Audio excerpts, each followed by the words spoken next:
ब्रेकनंतर आपलं पुन्हा एकदा स्वागत। मनोज जरांगेंच्या उपोषणाचा आजचा 8वा दिवस आहे।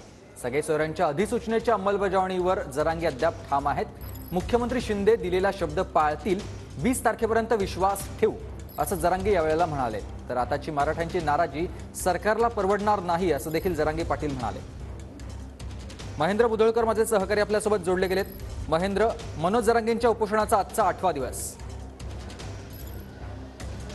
नक्की सुमित, मनोज जरांगे पाटील जे आहेत त्यांच्या उपोषणाचा आजचा 8वा दिवस आहे आणि मी सध्या अंतरवाली सराटीमध्येच आहे, ज्या ठिकाणी त्यांचं उपोषण सुरू आहे। मात्र 20 तारखेला जे अधिवेशन सत्र बोलवण्यात येणार आहे त्या अधिवेशन सत्रामध्ये एकनाथ शिंदे यांच्याकडनं ज्या मराठा आरक्षणासंदर्भातच्या ज्या अपेक्षा आहेत त्या पूर्ण होतील अशा अपेक्षा सध्या मनोज जरांगे पाटलांना वाटते।